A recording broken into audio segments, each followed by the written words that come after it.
Ladies and gentlemen, it is a great privilege and honour for me to be able to welcome you all here today to the wedding of Claire and Scott.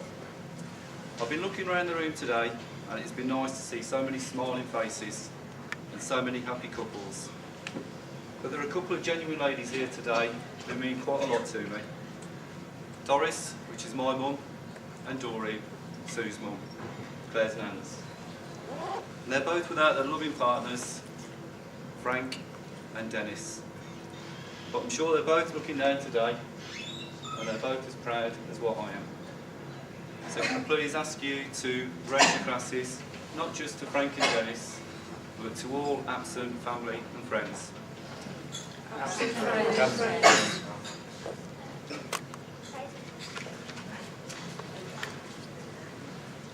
As father of the bride, it's my privilege to make a speech. I was talking with Scott earlier, and we agreed making this speech is a bit like being invited to go to bed with the Queen. It's an honour, but not something we look forward to.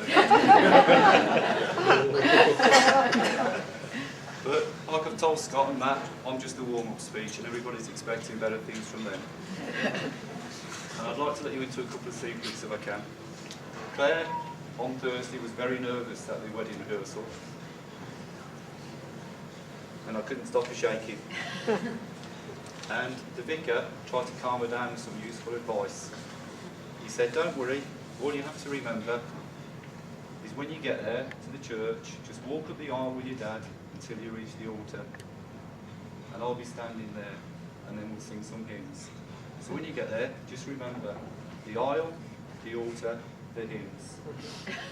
I don't know if you could hear her today when we walked up the aisle, but all she kept saying was, I'll alter him.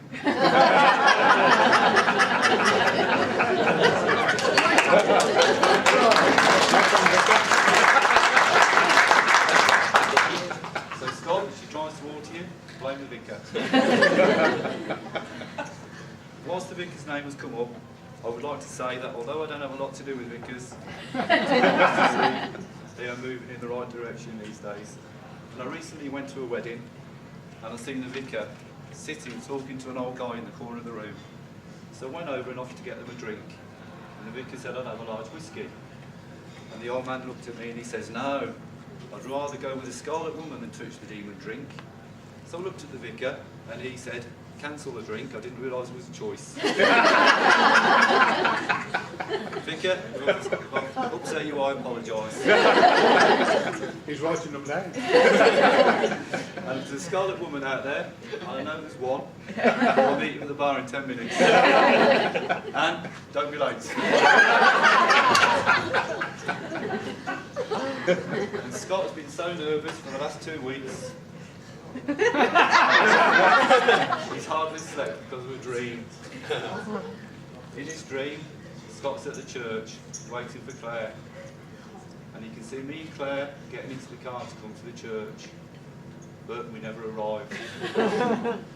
Because on the way, I persuaded Claire not to marry him.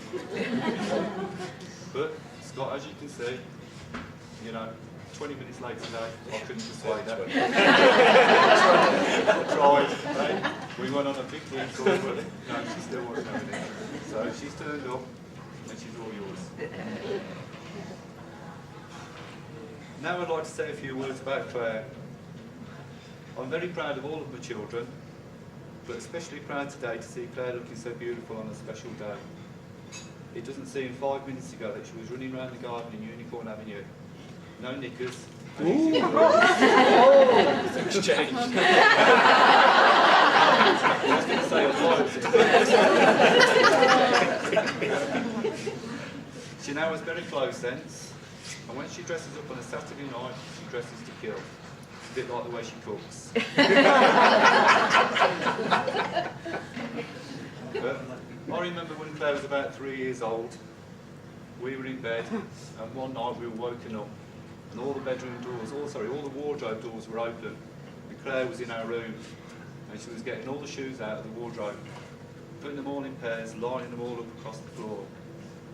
So we flicked on the lights, and Claire just looked at us, and went back to her bed. And this was to become the start of many, many sleepwalks that Claire did. Some were very, very funny, and some not so funny. On one occasion, again about 3 in the morning, we heard knocking on our front door. Thinking, who's knocking on our door at 3 o'clock? Me and my mum went downstairs, and there through the glass door we could see Claire on the outside. She let herself out. Where she'd gone to, I don't know. She'd obviously got her start for the nightlife very early. So Scott, you know, I hide and sleep all now.